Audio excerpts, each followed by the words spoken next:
ಒಂದು ವೈಬ್, ಒಂದು ಬೆಳಕು ಈ ಶಾಲೆಯ ಆವರಣದಲ್ಲಿ ಆವರಿಸ್ತು ಅನ್ನೋದು ನನ್ನ ಒಂದು ಅನುಭವದ ಮಾತು.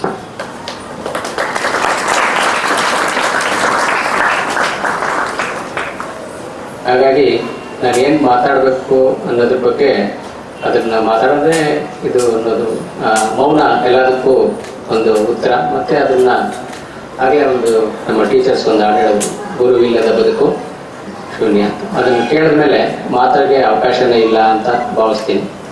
ಅದನ್ನು ಅರ್ಥ ಮಾಡ್ಕೊಂಡ್ರೆ ಸಾಕು, ಮಿಕ್ಕಿದ ಎಲ್ಲದೂ ಅರ್ಥ ಆಗುತ್ತೆ. ಗುರು ನಮ್ಮ ಜೀವನದಲ್ಲಿ ಎಷ್ಟು ಮುಖ್ಯ, ಮತ್ತು ಗುರುಭಕ್ತಿ ಅದಕ್ಕಿಂತ ಬೇಕಾಗಿರುವಂಥ ಒಂದು ಅವಶ್ಯಕತೆ. ಹಾಗಾಗಿ ಈ ಶಾಲೆಯಲ್ಲಿ ನನ್ನ ಒಂದು ಚೈಲ್ಡ್ಹುಡ್ಡಿಂದನೂ ಈ ಒಂದು ವಿಷನ್ ಇತ್ತು ನನಗೆ.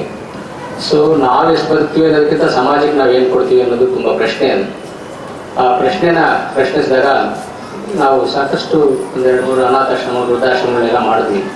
ಎಲ್ಲ ಒಂದು ಕಡೆ ಸ್ಯಾಟಿಸ್ಫ್ಯಾಕ್ಷನ್ ಆಗಲಿಲ್ಲ. ಆ ಸ್ಯಾಟಿಸ್ಫ್ಯಾಕ್ಷನ್ ಆಗದೇ ಇದ್ದಾಗ ಅಂದರೆ ಜನಕ್ಕೆ ಅಂದರೆ ಸಮಾಜಕ್ಕೆ ವಿದ್ಯೆ ಕೊಟ್ಟರೆ ಅದು ಪರ್ಮನೆಂಟ್. ಅಂದರೆ ಒಂದು ಊಟ ಕೊಟ್ಟರೆ ಸಾಯಂಕಾಲ ಕೊಟ್ಟೋಗುತ್ತೆ, ಬಟ್ಟೆ ಕೊಟ್ಟರೆ 6 ತಿಂಗಳು ನಡೆದೋಗ್ಬಿಡುತ್ತೆ.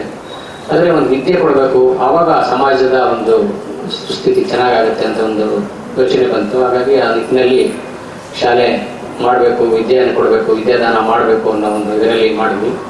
ನಾನೇನು ಎಜುಕೇಷನಿಸ್ಟ್ ಅಲ್ಲ, ನಾನು ಬಿಸ್ನೆಸ್ ಮ್ಯಾನು, ನಂದು ಕಾರ್ಯಕ್ಷೇತ್ರನೇ ಬೇರೆ. ಆದರೆ ಭಗವಂತ ಈ ಕ್ಷೇತ್ರದಲ್ಲಿ ನನ್ನ ತೊಡಗಿಸ್ಕೋ, ಈ ಸೇವೆಯನ್ನು ಕೊಡು, ಅದ್ಭುತವಾದಂಥ ಒಂದು ಇದು ಅನ್ನೋದು ನನ್ನ ನಂಬಿಕೆ, ಮತ್ತು ಅದು ನಿಜ ಅಂತ ಕೂಡ ನನ್ನ ಭಾವನೆ. ಹಾಗಾಗಿ ಆಲ್ಮೋಸ್ಟು 30-35 ವರ್ಷದಿಂದ ನಾನು ಈ ಕ್ಷೇತ್ರದಲ್ಲಿ ಕೆಲಸ ಮಾಡ್ಕೊಂಡ್ಬಂದಿದ್ದೀನಿ. ಹಾಗಾಗಿ ಮಕ್ಕಳಿಗೆ ಈ ಒಂದು ಸಂಸ್ಕಾರಿತವಾದ ಶಿಕ್ಷಣ 2x2 ಪವರ್ ಅಮೇರಿಕನ್ ಹೇಳಿದ್ರು, ಜಪಾನಲ್ಲಿ ಹೇಳಿದ್ರು, ಜರ್ಮನಿಯಲ್ಲಿ ಹೇಳಿದ್ರು ಅದೇನೆ.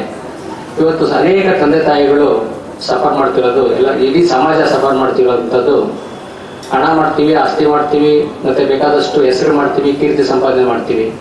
ಸೊ ಎಲ್ಲ ಆಲ್ಮೋಸ್ಟ್ ನನಗೆ 40 ವರ್ಷದ ಅನುಭವದಲ್ಲಿ ಅನುಭವ ಆಗಿದ್ದು ನನ್ನ ಜನಗಳನ್ನ ನೋಡೋದೇನೆಂದರೆ, ಸೊ ನಾವೆಲ್ಲ ಸಫರ್ ಆಗ್ತಿರ್ಬೇಕಂಥದ್ದು ಸೊ ನಮ್ಮ ಮಕ್ಕಳಿಂದ.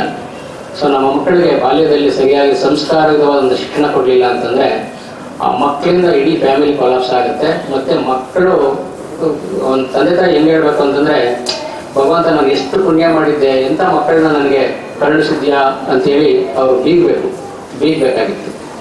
ಆದರೆ ಇವತ್ತು ಸಮಾಜ ನೀವೆಲ್ಲ ನೋಡಿದ್ದೀರಾ, ನಾವೆಲ್ಲ ಗಮನಿಸಿದಾಗ ಅದೆಲ್ಲ ಒಂದು ಕಡೆ ಎಡವಿದೆ ಸಮಾಜ ಅಂತ ಅನಿಸುತ್ತೆ. ಯಾಕೆ ಅಂತಂದರೆ ಶಾಲೆಯ ಮಕ್ಕಳು ಕಲಿಯುವಾಗ ಗಿಡವಾಗಿ ಬಾಗದ್ದು ಮರವಾಗಿ ಬಾಗಿದ್ದೆ. ಸೊ 1ನೇ ಕ್ಲಾಸ್ 2ನೇ ಕ್ಲಾಸಿಗೆ ಬಂದಾಗಲೇ ಅವ್ರಿಗೆ ಒಂದು ಗುರುಭಕ್ತಿ, 2ನೇದು ದೈವಭಕ್ತಿ, 3ನೇದು ದೇಶಭಕ್ತಿ, ಇದು 3 ಮಕ್ಕಳಿಗೆ ಸಮವಾಗಿ ಕೊಡೋದು. ಫಸ್ಟು ಬೇಕಾಗಿರುವಂಥದ್ದು ಗುರುಭಕ್ತಿ. ಶಿಕ್ಷಕರ ಮೇಲೆ ಗುರು ದೈವ ಅನ್ನೋದನ್ನು ಹೇಳ್ಕೊಡ್ಬೇಕು. ಅದಾದಮೇಲೆ ದೈವಭಕ್ತಿ ತುಂಬ ಮುಖ್ಯ. ರಾಮಾನುಜರು ಒಂದು ಕಡೆ ಯಾಮನಾಚಾರ್ಯರನ್ನ ದೀಕ್ಷೆ ಕೊಡುವಾಗ ಒಂದು ಇದಿದೆ, ಅದು ತುಂಬ ರಾಮಾನುಜರ ಬಗ್ಗೆ ಮಾತಾಡಿದ್ರೆ ತಿಂಗಳಾನ್ಗಟ್ಲೆ ವರ್ಷಾನ್ಗಟ್ಲೆ ಮಾತಾಡೋದು, ಅಷ್ಟು ವಿಚಾರಗಳಿದೆ. ಅದನ್ನು ಸಮಯದ ಅಭಾವದಿಂದ ಅಷ್ಟೇ ಸೂಕ್ಷ್ಮವಾಗಿ 1-2 ವಿಚಾರಗಳು ಹೇಳ್ತೀನಿ. ಒಬ್ಬ ಗುರು ಹೆಂಗಿರ್ತಾರೆ ಅನ್ನೋದಕ್ಕೆ ರಾಮಾನುಜಾಚಾರ್ಯರು ಫಸ್ಟು ಯಾದವ ಪ್ರಕಾಶ್ ಹತ್ರ ವಿದ್ಯೆ ಕಲಿತಾರೆ. ಅಲ್ಲೆಲ್ಲೂ ಗುರು ಶಿಷ್ಯರ ಸಂಬಂಧ ಅಷ್ಟು ಸರಿ ಹೋಗಲ್ಲ. ಹಾಗಾಗಿ ಅವ್ರ ತಾಯಿ ಅವ್ರನ್ನ ಕಾಂಚಿ ಕಳಿಸಿ ಕಾಂಚೀಪುರನ ಹತ್ರ ನೆಕ್ಸ್ಟು 2ನೇ ಟೀಚರ್ ಆಗಿ ಕಳಿಸ್ತಾರೆ. 2ನೇ ಟೀಚರ್ ಆಗಿ ಕಾಂಚೀಪುರನ ಹತ್ರ ಅವರು ವಿದ್ಯೆಯನ್ನು ಕಲಿತಿರ್ತಾರೆ. ಅವ್ರಿಗೆ ಒಂದು ಕೆಲಸವನ್ನು ಕೊಡ್ತಾರೆ.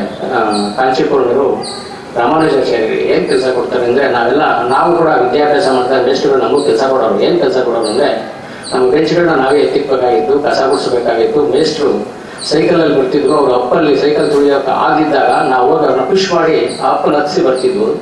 ಸೊ ಹಾಗಾಗಿ ಆ ಗುರು ಭಕ್ತಿ ಅನ್ನೋದು ಅಷ್ಟು ಪರಾಕಾಷ್ಠೆಯಲ್ಲಿತ್ತು ಗುರುಭಕ್ತಿ. ಇವತ್ತಿನ ಕಾಲದಲ್ಲಿ ಆ ಒಂದು ಶಿಕ್ಷಣ ವ್ಯವಸ್ಥೆ ಇದೆ, ಅದನ್ನು ಸ್ಕೂಲಲ್ಲಿ ಫಾಲೋ ಮಾಡ್ತಿದ್ವಿ. ನಮ್ಮ ಮಕ್ಕಳೆಲ್ಲ ತುಂಬ ಚೆನ್ನಾಗಿ ಗುರುಭಕ್ತಿನ ಇಟ್ಕೊಂಡಿದ್ದಾರೆ. ಅದು ಈ ಶಾಲೆ ಆ ಮಕ್ಕಳಿಗೆ ಕೊಟ್ಟಿರುವಂಥ ಒಂದು ಕಾಂಟ್ರಿಬ್ಯೂಷನ್. ಆವಾಗ ಯಾಮನಾಚಾರ್ಯರು ಕಾಂಚೀಪುರನವರು ಅವ್ರಿಗೊಂದು ಕೆಲಸ ಕೊಡ್ತಾರೆ. ಏನಂದರೆ, ಅವರು ದೇವರಿಗೆ ಅಭಿಷೇಕ ಮಾಡ್ಬೇಕಂತಂದಾಗ ವರದರಾಜರಿಗೆ ಅಭಿಷೇಕ ಮಾಡುವಂಥದ್ದು. ಅಭಿಷೇಕ ಮಾಡಿ ಪೂಜೆ ಮಾಡುವಾಗ ಇವರಿಗೆ ಅಲ್ಲಿಂದ ನೀರು ತಂದು ಅವ್ರಿಗೆ ಕೊಡುವಂಥ ಒಂದು ಕೆಲಸವನ್ನು ಕೊಡ್ತಾರೆ. ನೀರು ತಗೊಂಡು ದಿವಸ ಅಭಿಷೇಕಕ್ಕೆ ನೀರು ಕೊಡುವಂಥ ಕಾರ್ಯವನ್ನು ಒಪ್ಪಿಸ್ತಾರೆ. ಅವರು ತುಂಬ ಶ್ರದ್ಧಾಭಕ್ತಿಯಿಂದ ಮಾಡ್ತಾ ಇರ್ತಾರೆ. ಮಾಡ್ತಾ ಇರ್ಬೇಕಂತಂದರೆ ಆ ಕಾಂಚೀಪುರನವರಿಗೆ ಇವ್ರ ಮೇಲೆ ವಿಶ್ವಾಸ ಬರುತ್ತೆ. ಅದೇ ಥರ ಮಾಡ್ತಾ ಇರ್ಬೇಕಂತಂದರೆ ಈ ಕಡೆ ಶ್ರೀರಂಗಮಲ್ಲಿ ಯಾಮನಾಚಾರ್ಯರಿಗೆ ಅವರ ನಿವೃತ್ತಿ ಹೊಂದುವಂಥ ಇದು ಬರುತ್ತೆ. ಆ ನಿವೃತ್ತಿ ಹೊಂದಬೇಕಾದಾಗ ಪೀಠಾಧಿಪತಿ ಹುಡುಕ್ಬೇಕು ಅಂತ ಪ್ರಚಾರ ಮಾಡ್ತಾರೆ. ಆ ಪ್ರಚಾರ ಮಾಡಿದಾಗ ಅವ್ರಿಗೆ ಒಂದು ಯಾರಾದರೂ ವೈದಿಕ ಧರ್ಮವನ್ನು ಗೊತ್ತಿರುವಂಥವ್ರು, ಶಾಸ್ತ್ರವನ್ನು ಅರ್ತಿರುವಂಥವ್ರು, ಮತ್ತೆ ಸಂಸ್ಕಾರ ಇರ್ತಕ್ಕಂಥ ಒಬ್ಬ ಪೀಠಾಧಿಪತಿನ ಹುಡುಕಿ ಅಂತ ಹೇಳ್ತಾರೆ. ಆವಾಗ ಯಾರೋ ಒಬ್ರು ಹೇಳ್ತಾರೆ, ಈ ಕಡೆ ಇಲ್ಲಿ ಕಂಚಿನಲ್ಲಿ ರಾಮಾನುಜರು ಅಂತ ಒಬ್ರು ಇದ್ದಾರೆ, ಆ ಹುಡುಗ ತುಂಬ ಎಲ್ಲ ಕಲ್ತಿದ್ದಾನೆ, ಅವ್ರನ್ನ ಕರ್ಕೊಂಬಂದ್ರೆ ಈ ಪೀಠಕ್ಕೆ ಮಾಡ್ಬೋದು ಅಂತ. ಆವಾಗ ರಾಮಾನುಜಾಚಾರ್ಯರನ್ನ ಹುಡ್ಕೊಂಡು ಅವರು ಒಬ್ಬ ಇವ್ರನ್ನ ಕಳಿಸ್ಕೊಡ್ತಾರೆ ಕಾಂಚಿಗೆ ಕಳಿಸ್ಕೊಟ್ಟಾಗ ಆ ಕಾಂಚಿನಲ್ಲಿ ಅವ್ರನ್ನ ಹುಡುಕ್ಬೇಕಂದ್ರೆ ಕನ್ವಿನ್ಸ್, ಇವಾಗೆಲ್ಲ ಅದರ ಅಡ್ವರ್ಟೈಸ್ಮೆಂಟ್ ಕೊಡ್ತೀವಿ, ಒಂದು ಟೀಚರ್ ಬಂದರೆ ಅದೆಲ್ಲ ಇದು ಈಗಿನ ಒಂದು ಕಾಲಘಟ್ಟ. ಆವಾಗ ಅವರು ಒಂದು ಶ್ಲೋಕವನ್ನು ಬರೀತಾರೆ. ಆ ಶ್ಲೋಕವನ್ನು ಆಡ್ತಾ ಅವರು ಅದನ್ನು ಕೇಳಿಸ್ಕೊಂಡು ಯಾರು ಇದನ್ನು ಬರೆದವರು ಅಂತ ರಾಮಾನುಜರು ಕೇಳಿದಾಗ, ಸೊ ಇಲ್ಲಿ ಯಾಮನಾಚಾರ್ಯರು ಅಂತ ಒಬ್ಬರು ಸ್ತೋತ್ರರತ್ನ ಮಣಿಮಾಲ ಅಂತ ಅದಕ್ಕೆ ಹೆಸರು. ಸ್ತೋತ್ರರತ್ನಂನ ಕೇಳುವಾಗ ರಾಮಾನುಜಾಚಾರ್ಯರು ಇನ್ಫ್ಲೂಯೆನ್ಸ್ ಆಗ್ತಾರೆ. ಅಂದರೆ ನಾವೆಲ್ಲ ಅಷ್ಟೇ.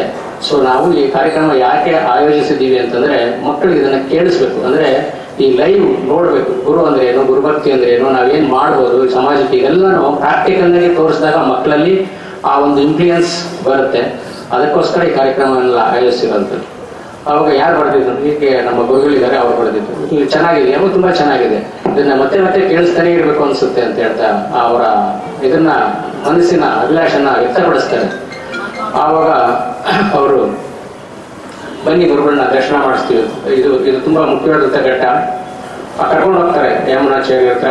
ಅವಾಗ ಆ ಕ್ಷಣದಲ್ಲಿ ಹೊರಟು ಬಿಡ್ತಾರೆ. ನಾವೆಲ್ಲ ಗುರುಗಳು ನೋಡ್ಬೇಕಂತಂದ್ರೆ ತಿಂಗಳನ್ಗಟ್ಲೆ ವರ್ಷಾನ್ಗಟ್ಲೆ ಕಾಯಿಸ್ತೀವಿ. ಆದರೆ ಅದೆಲ್ಲ ಏನು ಅರ್ಜಿ ಆ ತಾಪ, ಗುರುವಿನ ದರ್ಶನ ಮಾಡಕ್ಕೆ ಆ ತಾಪ ಇರಬೇಕು ರಾಮಾನುಜರಲ್ಲಿ. ಇಮಿಡಿಯೇಟಾಗಿ ಹೊರಟಾಗ ಹೊರಟು ಅಲ್ಲಿ ಹೋಗಿ ನೀನು ಗರುಡ ದರ್ಶನ ಮಾಡಬೇಕು. ಆ ದರ್ಶನ ಮಾಡ್ಬೇಕಂತಂದಾಗ ಯಾಮನಾಚಾರ್ಯರು ಅವರ ದೇಹತ್ಯಾಗ ಮಾಡಿರ್ತಾರೆ. ಯಾಮನಾಚಾರ್ಯರು ದೇಹತ್ಯಾಗ ಮಾಡ್ಬೇಕಂತಂದ್ರೆ ನೀವೆಲ್ಲ ಮಕ್ಕಳು ಗಮನಿಸ್ಬೇಕು. ಈ ಒಂದು ಸುಮ್ಮನೆ ಇದೊಂದು ಕಾರ್ಯಕ್ರಮ ಆಗ್ಬಾರ್ದು, ಇದೊಂದು ಮೆಸೇಜ್ ಆಗಬೇಕು. ಆ ಕಾರ್ಯಕ್ರಮ ಇದ್ರೊಳಗೆ ಯಾಮನಾಚಾರ್ಯರು ಆ ದೇಹತ್ಯಾಗ ಮಾಡಿದಾಗ ಅಲ್ಲಿರೋನೆಲ್ಲ ಕೇಳ್ತಾರಲ್ಲ, ದುಃಖ ತಪ್ತರಾಗಿರ್ತಾರೆ. ಅವಾಗ ಯಾಮನಾಚಾರ್ಯರ ಪ್ರಶ್ನೆ ಮಾಡಿದಾಗ ಯಾಕೆ ಯಾರು ಹೇಳ್ತಾ ಇದ್ದೀವಿ ಅಂದರೆ, ಯಾಮನಾಚಾರ್ಯರು ಶರೀರ ಬಿಟ್ಟಿದ್ದಾರೆ ಇವತ್ತು, ಹಾಗಾಗಿ ಎಲ್ಲ ದುಃಖ ತಪ್ತರಾಗಿದ್ದೀವಿ, ಅವ್ರಿಗೆ ಬೃಂದಾವನ ಏರ್ಪಾಡು ಮಾಡಬೇಕು, ಚರ್ಮಶಾಸ್ತ್ರವನ್ನ ಮಾಡಬೇಕು, ಹಾಗಾಗಿ ನಮಗೆ ತುಂಬ ದುಃಖ ಆಗಿದೆ ಅಂತ ಅವರು ಇದು ಮಾಡ್ತಿರ್ತಾರೆ. ಆವಾಗ ರಾಮಾನುಜಾಚಾರ್ಯರು ಅವ್ರನ್ನ ತುಂಬ ಗಮನ ಇಟ್ಟು ನೋಡಿದಾಗ ಅವರ ಯಾಮನಾಚಾರ್ಯರ ಗುರುಗಳ ಬೆರಳು 3 ಬೆರಳುಗಳಿಗೆ ಮಡಚಿರ್ತಾರೆ, ಹೀಗೆ ಮಡಚ್ಕೊಂಡಿರ್ತಾರೆ. ಆವಾಗ ರಾಮಾನುಜಾಚಾರ್ಯರು ಅಲ್ಲಿರತಕ್ಕಂಥ ಶ್ರೋತೃಗಳನ್ನ ಕೇಳ್ತಾರೆ, ಈ ಗುರುಗಳಿಗೆ ಈ ಕೈ ಹಿಂಗೆ ಇತ್ತಾ ಮೊದಲು ಅಥವಾ ಇದಿತ್ತಾ ಅಂತ ಕೇಳ್ತಾರೆ. ಇಲ್ಲ, ಹಂಗೇನಿರಲಿಲ್ಲ, ಹಾಗಾದರೆ ಅವ್ರಿಗೆ ಚೆನ್ನಾಗಿತ್ತು, ನಮ್ಮ ಥರನೇ ಇತ್ತು. ಅವರು ನಿನ್ನೆ ಪ್ರವಚನ ಮಾಡ್ತಿರ್ಬೇಕಂದ್ರೆ 3 ವಿಚಾರಗಳ ಬಗ್ಗೆ ಅವರು ಹೇಳ್ತಿದ್ರು. ಏನು 3 ವಿಚಾರಗಳು ಹೇಳ್ತಿದ್ರು ಅಂದರೆ, ನನ್ನ ಬಗ್ಗೆ ಏನಾದರೂ ಹೇಳಿದ್ರೆ, ಇಲ್ಲ ನಿಮ್ಮ ಬಗ್ಗೆ ರಾಮಾನುಜರ ವಿಚಾರಗಳು ಇದ್ದಾರೆ ಅಂತ ಪ್ರಸ್ತಾಪ ಮಾಡಿದ್ರು. ಆದರೆ ಕಾಲಕ್ಷೇಪ ಮಾಡುವಾಗ ಪ್ರಸ್ತಾಪ ಮಾಡಿದ್ರು. ಆ ಕಾಲಕ್ಷೇಪದಲ್ಲಿ ನಿಮ್ಮ ಹೆಸರು ಹೇಳಿದ್ರು. ಆದರೆ ಮುಂದೆ ಬರುವಂಥ ಪೀಠಾಧಿಪತಿ 3 ನನ್ನ ಆಸೆಗಳನ್ನ ಈಡೇರಿಸಬೇಕು ಅಂತ ಗುರುಗಳು ಅಂತ ಹೇಳ್ತಾರೆ. ಆವಾಗ ರಾಮಾನುಜಾಚಾರ್ಯರು ಅವ್ರ ಮುಂದೆ ನಿಂತು ಪ್ರಾರ್ಥನೆ ಮಾಡ್ತಾರೆ, ನಿಮ್ಮ 3 ಕೃಪೆಗಳನ್ನ ನಿಮ್ಮ ಆಸೆಗಳನ್ನ ನಾನು ಈಡೇರಿಸ್ತೀನಿ, ನನಗೆ ಆಶೀರ್ವಾದ ಮಾಡಿ ಅಂತ.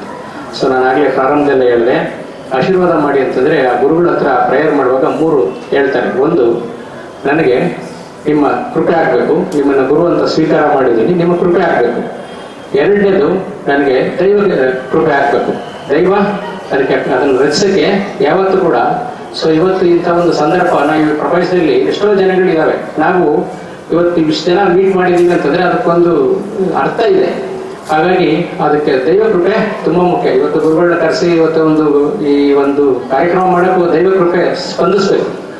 ಆ ದೈವ ಕೃಪೆ ಇವತ್ತು ಒದಗಿ ಬಂದಿದೆ ಅನ್ನೋದು ನನ್ನ ಇದು. ಹಾಗಾಗಿ ದೈವ ಕೃಪೆ ಇರಬೇಕು. ಮೂರನೇದು, ನನಗೆ ದೀರ್ಘ ಆಯುಸ್ಸು ಮತ್ತು ಆರೋಗ್ಯವನ್ನು ಕೊಡಬೇಕು. ಯಾಕೆಂತಂದ್ರೆ ನನಗೆ ಎಷ್ಟೇ ಜ್ಞಾನ ಇದ್ರೂ ಕೂಡ ನನಗೆ ಆರೋಗ್ಯ ಮತ್ತು ಆಯುಸ್ಸು ಇಲ್ಲ ಅಂತಂದ್ರೆ ಅದನ್ನು ಪ್ರಕಟ ಮಾಡೋಕ್ಕಾಗಲ್ಲ. ಅದಕ್ಕೆ ನೀವು 3 ನನಗೆ ಕೃಪೆ ಮಾಡಿ ನಿಮ್ಮನ್ನ ಗುರುಗಳು ಅಂತ ನಾನು ಸ್ವೀಕಾರ ಮಾಡಿದ್ದೀನಿ ಅಂತೇಳಿ ದೀರ್ಘದಿಂದ ನಮಸ್ಕಾರ ಮಾಡ್ತಾರೆ ಯಾಮನಾಚಾರ್ಯರ ಒಂದು ಪಾರ್ಥಿವ ಇದಕ್ಕೆ. ಆವಾಗ ಗುರುಗಳು ಆಶೀರ್ವದಿಸ್ತಾರೆ. ಆವಾಗ ಇವರು ಕೇಳ್ತಾರೆ, ಏನು 3 ಇದು ಅಂತ. ಒಂದು, ಮೊದಲನೇ ಇದು, ಸೊ ಅವರು ಬರೆದಂಥ ಇದಕ್ಕೆ ವಿಶಿಷ್ಟ ದ್ವೈತಕ್ಕೆ ವ್ಯಾಖ್ಯಾನ ಬರೀಬೇಕು ಅಂತ ಹೇಳ್ತಾರೆ ಇದಕ್ಕೆ. ಅದಕ್ಕೆ ಆಮೇಲೆ ನೆಕ್ಸ್ಟ್ ಎರಡನೇದು ಅಂದರೆ ನೂತಂದಾದಿ ಅಂತ ಒಂದು ತಮಿಳ್ ಗದ್ಯಭಾಗ, ಅದಕ್ಕೆ ವ್ಯಾಖ್ಯಾನ ಬರೀಬೇಕು, ಅದಕ್ಕೆ ಬ್ರಹ್ಮ ಸೂತ್ರಗಳನ್ನ ರಚಿಸಬೇಕು ಅಂತ ಹೇಳ್ತಾರೆ. ಎರಡಾಯ್ತು. ಮೂರನೇದು ಏನು ಅವರು ಗುರುಗಳ ಸಂಕಲ್ಪ, ಮೂರನೇ ಸಂಕಲ್ಪ ಏನು ಅಂತಂದ್ರೆ, ನಮ್ಮ ಈ ಸನಾತನ ಧರ್ಮ ಉಳಿಬೇಕಂತಂದ್ರೆ ಅದಕ್ಕೆ ಮುಖ್ಯವಾಗಿ ಇದ್ದಂಥದ್ದು ವ್ಯಾಸ ಮಹರ್ಷಿಗಳು. ಮತ್ತೆ ಅವ್ರ ಕೆಲಸಗಳನ್ನ ನೀವು ಗುರು ಪರಂಪರೆನ ಮುಂದುವರಿಸ್ಕೊಂಡು ಹೋಗ್ಬೇಕು, ನೀವು ಆಚಾರ್ಯ ಪರಂಪರೆನ ಮುಂದುವರಿಸ್ಬೇಕು ಅಂತ ಹೇಳ್ತಾರೆ. ಅವ್ರು ಹೇಳಿದಾಗ ಆಯ್ತು, ಇದನ್ನ ನಾನು ನಿರ್ವಹಿಸ್ತೀನಿ, ನಿಮ್ಮ ಆಶೀರ್ವಾದ ನನಗೆ ಸಿಕ್ಕಿದೆ ಅಂತ ಭಾವಿಸಿ ನಿಮ್ಮನ್ನ ಗುರುಗಳು ಅಂತ ನಾನು ಸ್ವೀಕಾರ ಮಾಡಿದ್ದೀನಿ ಅಂತೇಳಿ ದೀರ್ಘದಂಡ ನಮಸ್ಕಾರ ಹಾಕ್ತಾರೆ. ಅವಾಗ ಅವರ ಯಾಮನಾಚಾರ್ಯರ 3 ಬೆರಳುಗಳನ್ನು ಒಂದೊಂದಾಗಿ ಹೇಳಿದಾಗ ಓಪನ್ ಆಗುತ್ತೆ. ಇದು ಗುರುಭಕ್ತಿ, ಇದು ಗುರುವಿಗೆ ಕೊಡಬೇಕಾದಂತ ಒಂದು ಶಕ್ತಿ, ಗುರುವಿನಲ್ಲಿರ್ತಕ್ಕಂಥ ಒಂದು ಶಕ್ತಿ. ಇದು ವಿಶಿಷ್ಟಾದ್ವೈತದ ಒಂದು ವಿಶೇಷವಾದಂತ ಅಧ್ಯಾಯ. ಇದನ್ನ ಪ್ರಚಾರ ಮಾಡಬೇಕು, ಮತ್ತೆ ಎಲ್ಲರೂ ಮೋಕ್ಷಕ್ಕೆ ಹೋಗಕ್ಕೆ ವಿಶಿಷ್ಟಾದ್ವೈತ ಇರತಕ್ಕಂಥ ಒಂದು ಅತ್ಕೃಷ್ಟವಾದಂತ ಒಂದು ಸಾಧನ ಇದು. ಹಾಗಾಗಿ ಇದನ್ನ ಮಾಡ್ಸೋಕ್ಕೋಸ್ಕರ ಆಮೇಲೆ ನೆಕ್ಸ್ಟ್ ಅವ್ರಿಗೆ ಇದೆಲ್ಲ ಆದ್ಮೇಲೆ ಅವರು ಇದರದ್ದು ಈಗ ಆಗ್ತಾರ ತುಂಬಾ ದೊಡ್ಡ ಸಬ್ಜೆಕ್ಟ್ ಅದು. ಅದನ್ನ ಇವತ್ತು ಇಷ್ಟಾಗಲ್ಲ, ಇವತ್ತಿನ ಕಾಲಕ್ಷೇಪ ಗುರುಗಳ ಮುಖಾಂತರ ಅವರ ಆಶೀರ್ವಾದ, ಮತ್ತೆ ನಾನು ಇಷ್ಟು ಮಾತಾಡ್ಬೇಕಂತಂದ್ರೆ ಅವರ ಗುರುಗಳು ನನ್ನಲ್ಲಿ ನಿಂತು ಮಾತಾಡ್ಸಿರ್ತಕ್ಕಂಥ ಕಾಲಕ್ಷೇಪ ಇದು.